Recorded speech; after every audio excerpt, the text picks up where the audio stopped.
Okay, good morning students. Today our topic is physics of power dissipation in CMOS devices. Before this topic, we already covered emerging low power approaches along with a source of power dissipation in digital integrated circuit.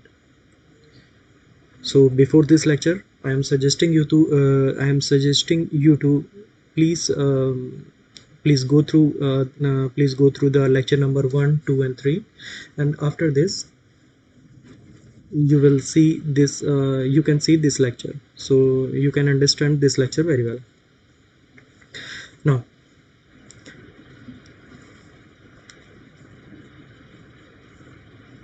I am covering this topic, that is physics of low power physics of power dissipation in CMOS devices from the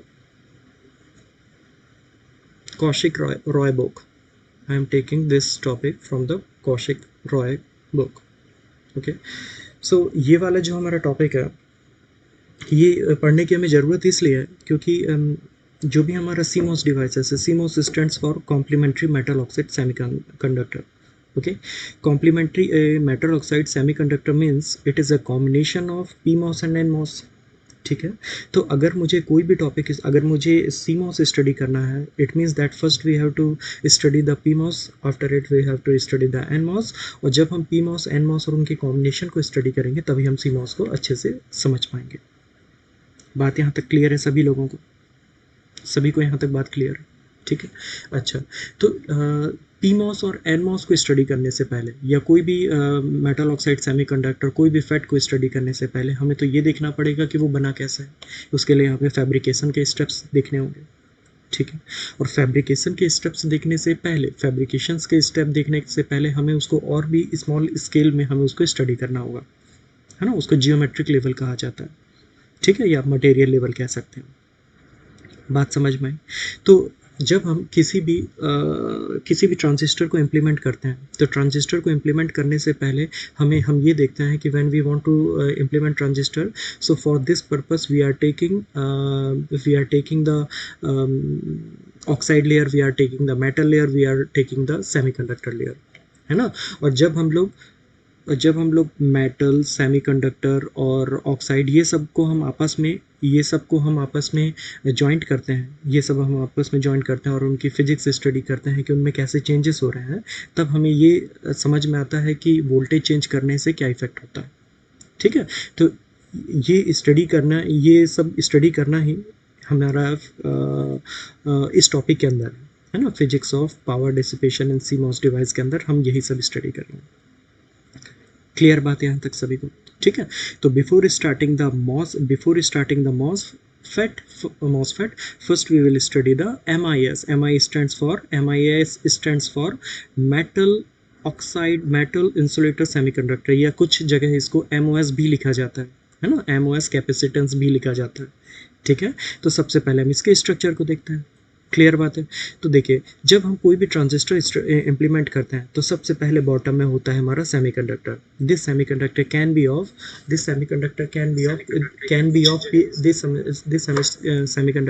of P type और N type, है ना. अगर हम P type बनाते हैं तो P type implement किया जाता है by using the trivalent doping. अगर हम लोग N टाइप बनाते हैं तो N type semiconductor can be implement by using pentavalent doping. Clear बात है यहाँ तक सभी को? ठीक है, now this one is the second layer is the insulator, and the first the above layer is known as metal. Clear बात है यहाँ तक सभी को? ठीक है, जो मेटल है उसकी कंडक्टिविटी सबसे अच्छी होती है. जो हमारी सेमीकंडक्टर मटेरियल होता है, it's conductivity lies between metal and insulator, है ना. और जो हमारा इंसुलेटर है ये बिल्कुल भी कंडक्टिव एलिमेंट नहीं है ना. इसमें बिल्कुल भी कंडक्टिविटी नहीं होती है. इसमें अगर मैं एनर्जी बैंड गैप की बात करूं तो जो हमारा कंडक्शन बैंड और वैलेंस बैंड होता है, दोनों के बीच में सबसे ज़्यादा डिफरेंस हमारा इंसुलेटर में होता है. क्लियर बात है यहाँ तक? ठीक है, तो जब हम ट्रांजिस्टर बनाते हैं बेटा, तो इस इंसुलेटर की जगह हम यहाँ पे एक ऑक्साइड लेयर यूज़ करते हैं, that is SiO2, silicon oxide, है ना. And its width is represented here as small d. Okay, और जब हम लोग ट्रांजिस्टर इम्प्लीमेंट करते हैं जब हम लोग ट्रांजिस्टर इंप्लीमेंट करते हैं तो सेमीकंडक्टर के नीचे भी हमें एक मेटल, एक छोटी सी मेटल लेयर फॉर्म करना होता है। क्यों? ताकि हम इस इंटरनल एटमॉस्फेयर का आउटरनल एटमॉस्फेयर से कनेक्शन कर पाएँ। क्योंकि हम इंटरनल एटमॉस्फेयर को, इंटरनल स्ट्रक्चर को आउटर एटमॉस्फेयर से तभी हम कनेक्ट कर पाएंगे जब हम किसी मेटल को अपने एलिमेंट से कनेक्ट करें।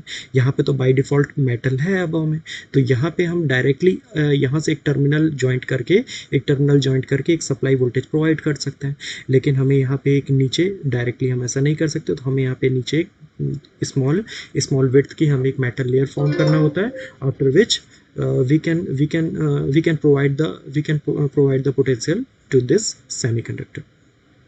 ठीक है, तो जब हम लोग ये मेटल को और इस सेमीकंडक्टर को आपस में कॉमन करते हैं या दोनों के बीच में जब हम पोटेंशियल अप्लाई करते हैं, तभी हमारा सारा प्रोसेस इलेक्ट्रॉन्स और होल्स का मूवमेंट स्टार्ट होता है। बात यहाँ तक सभी को क्लियर है? सभी को clear?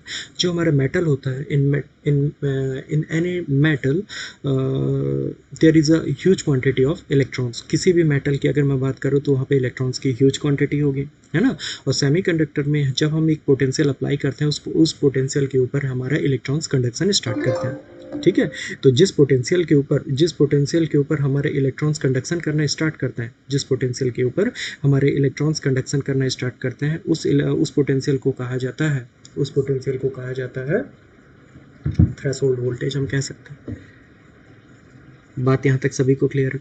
So this one is the MIS structure, है ना। तो जब हम लोग फिजिक्स स्टडी करेंगे तो सबसे पहले हमें MIS स्ट्रक्चर को ध्यान में रखना होगा। ठीक है, तो MIS स्ट्रक्चर के बारे में मैंने आप लोगों को सारी चीज़ें बता दी हैं। ठीक है, now we will discuss the energy spectrum, now we will discuss the energy band diagram of this MIS structure. ठीक है, तो देखिए बेटा, यहाँ पे जो हमने यहाँ पे हॉरिजॉन्टल स्टडी किया है, insulator, this one is the semiconductor, this one is the metal, इसको हमने यहाँ पे एक वर्टिकल फॉर्म में अरेंज कर दिया, है ना। Now this one is the oxide, it means that this one is the insulator, this one is the metal and this one is the semiconductor.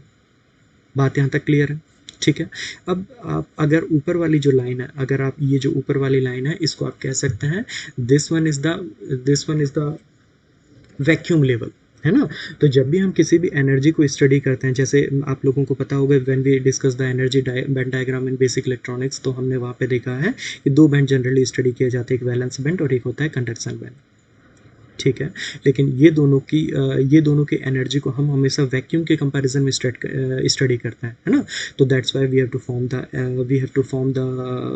Form the vacuum level in the top most side in the energy band diagram. तो हम लोगों ने यहाँ पे जो सबसे top most में जो मेंशन किया है, this one is the vacuum level. सारी एनर्जी लेवल को इसी के रेस्पेक्ट में स्टडी किया जाएगा।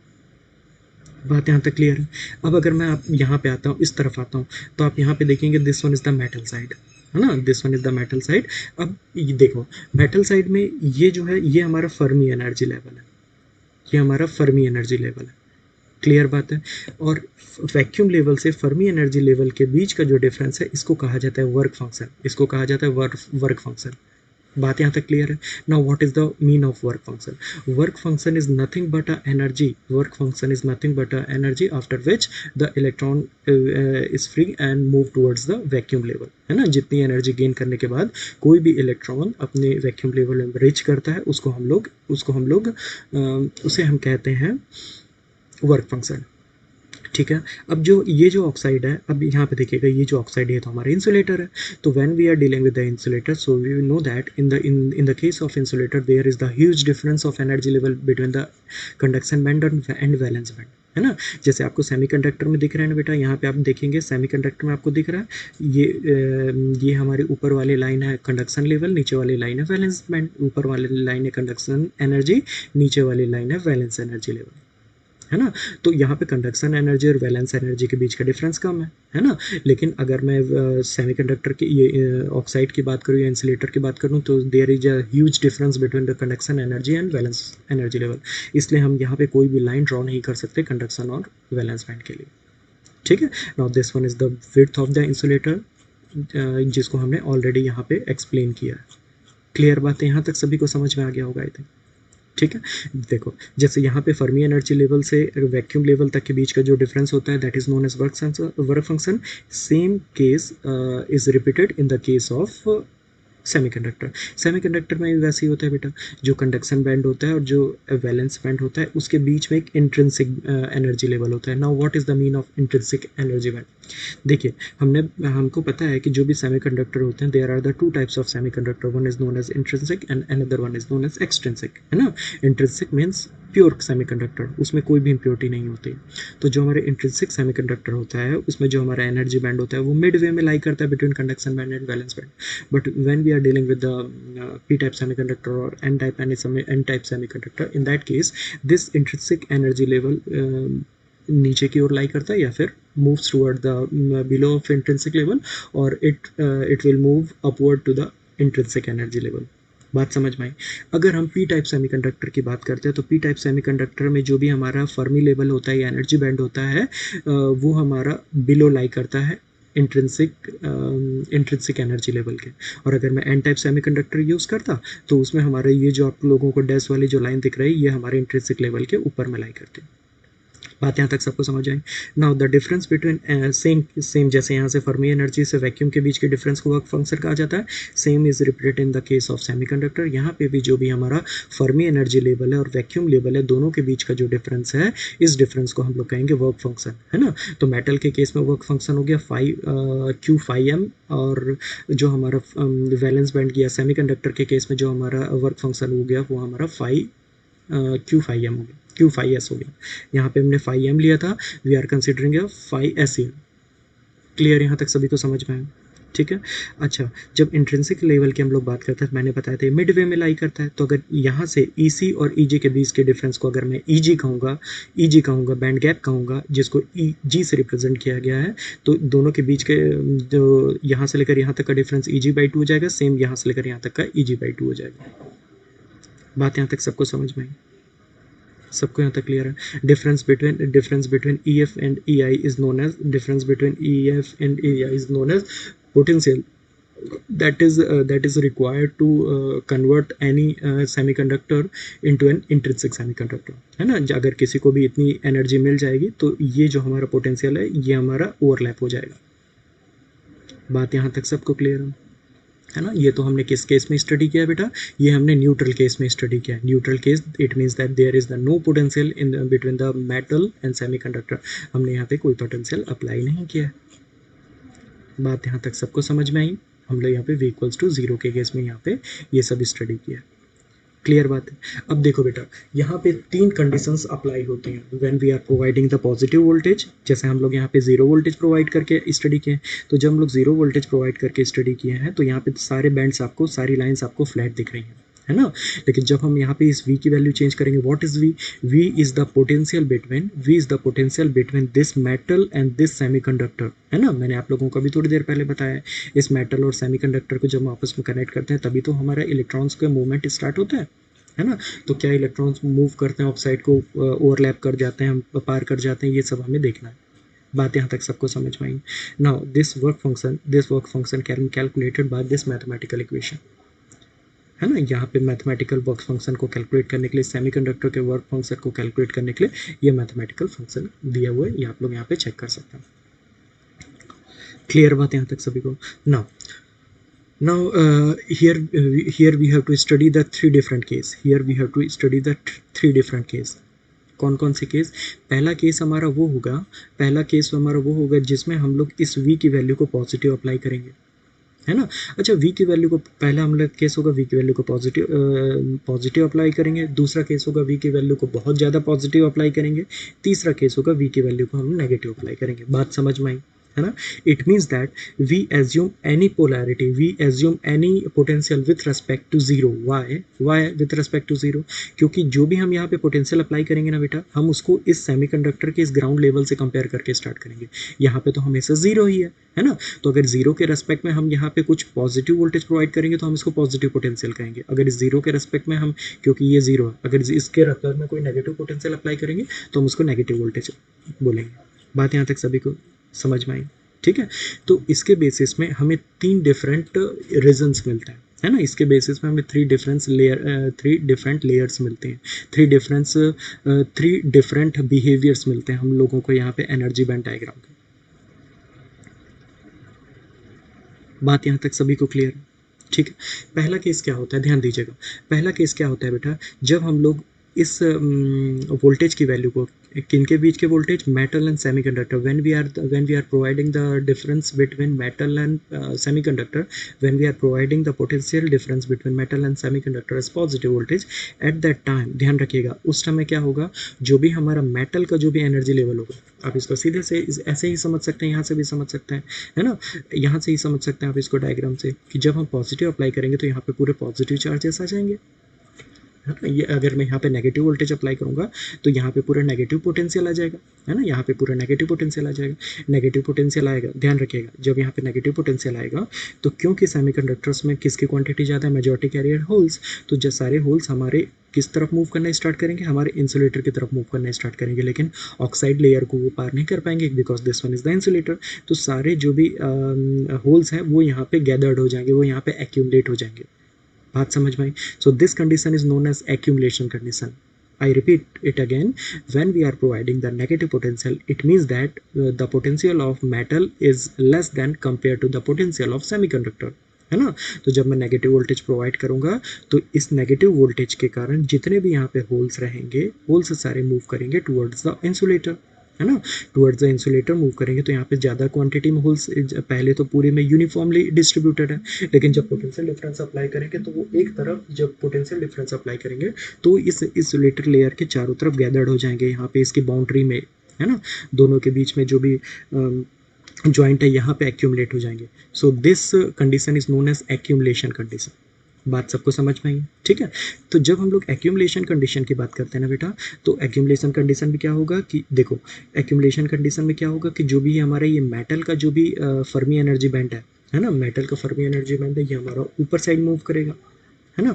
तो जब ये मूव करेगा, ध्यान रखिए, क्योंकि मेटल, सेमीकंडक्टर और ऑक्साइड तीनों आपस में जॉइंट है, मेटल, सेमीकंडक्टर और ऑक्साइड तीनों आपस में जॉइंट है, तो जैसे ही ये मेटल ऊपर की तरफ मूव करेगा तो श्योरली आप कह सकते हैं बेटा, क्या कह सकते हैं हम, हाँ ऐसे समझिएगा, श्योरली आप कह सकते हैं कि ये जो हमारा साइड है, एक मिनट,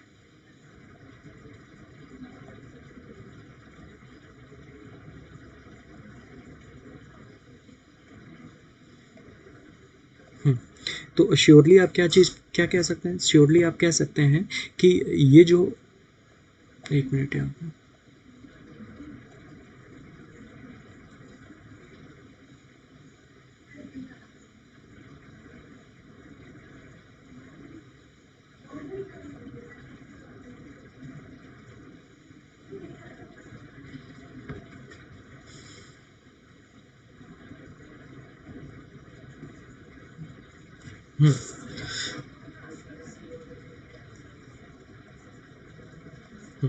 तो ध्यान रखिएगा, जब हमारे ये वाला जो मेटल लेयर है, जब हमारे फॉरबिडन एनर्जी गैप बैंड जो है हमारे मेटल का, जब वो ऊपर की तरफ मूव करेगा, जब ये बेटा ऊपर की तरफ मूव करेगा तो श्योरली ये मेटल सेमीकंडक्टर और मेटल ऑक्साइड सेमीकंडक्टर आपस में जॉइंट है, तो ये जो हमारा ये वाला जो जॉइंट है, ये वाला जो हमारा कॉम्बिनेशन है ना, ये जो हमारी लेयर है जो मेटल को सेमीकंडक्टर इंसुलेटर से जॉइंट करे, ये भी हमारी अपवर्ड मूव करेगी, है ना, ये भी अपवर्ड मूव करेगी, लेकिन ये जो हमारा जो सेमीकंडक्टर साइड है, क्योंकि यहाँ पे तो पोटेंशियल नहीं है तो इसमें कोई चेंजेस नहीं आएगा, तो ये वाला जो साइड है ये हमारा ऊपर मूव करेगा as compare to this one, है ना।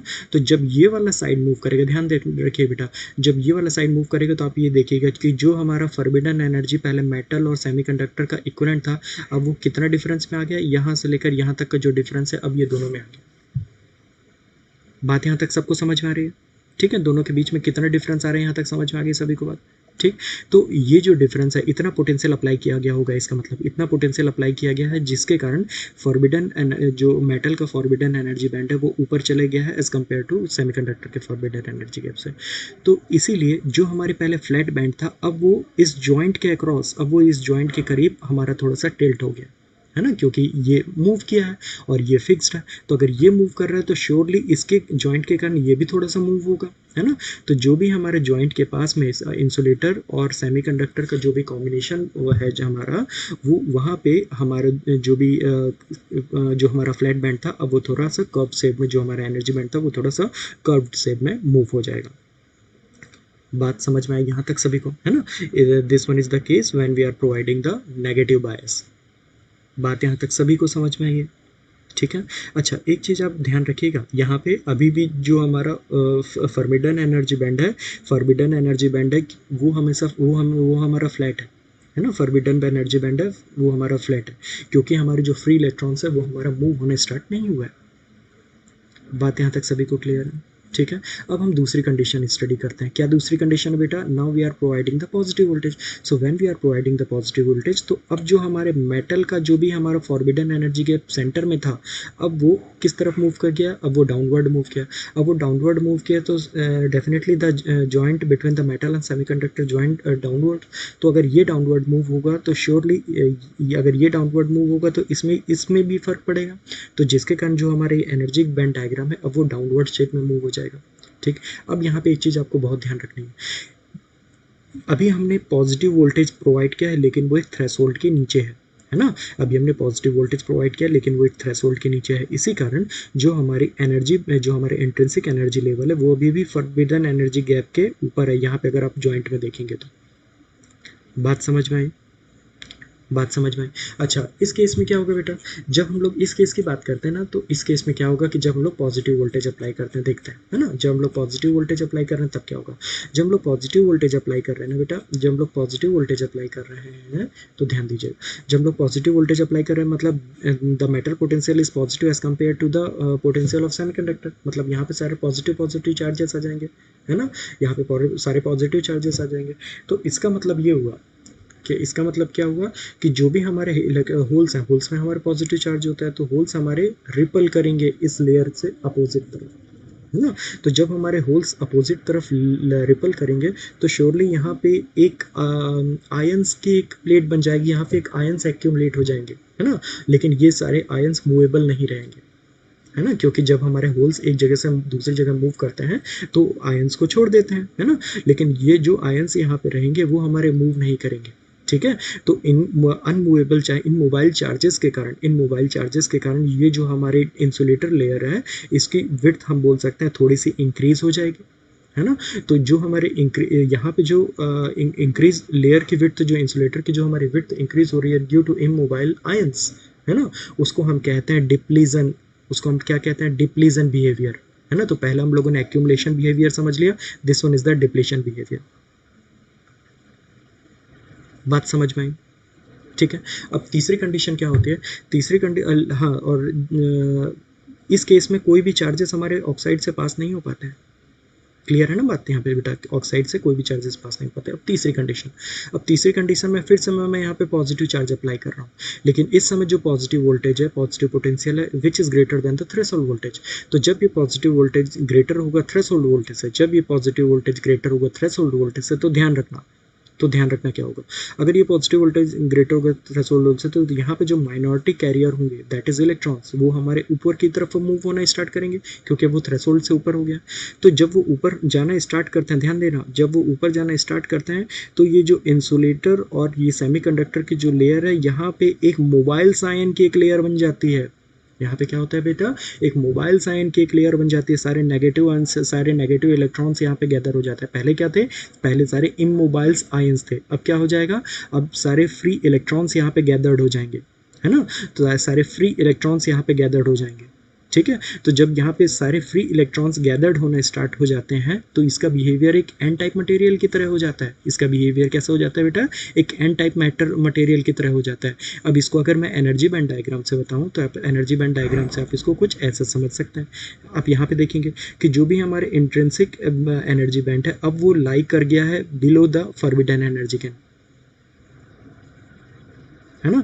या फिर मैं ऐसा कह सकता हूँ जो फॉरबिडन एनर्जी गैप है अब वो इंट्रिंसिक के ऊपर आ गया है, यहाँ से यहाँ तक आपको दिख रहा है जो हमारा ये जो स्पेस आप लोगों को दिख रहा है इतने डिफरेंस में।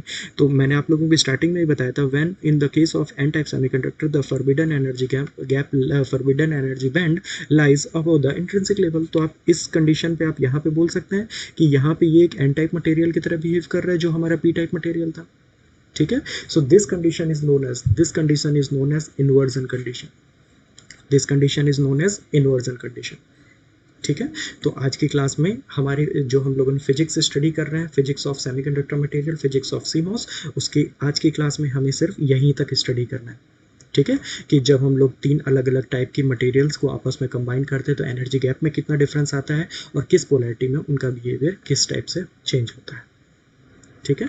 तो इसके बाद वाली क्लास में हम इसी टॉपिक से रिलेटेड दूसरे को स्टडी करेंगे। सिर्फ physics of metal oxide semiconductor यहाँ पे ख़त्म नहीं होगा, हमें इससे जॉइंट 1-2 टॉपिक्स और स्टडी करने होंगे। ठीक है। तो आई होप ये टॉपिक, ये फर्स्ट पार्ट आपको सभी को समझ में आ गया होगा। ठीक है। Okay, thank you so much.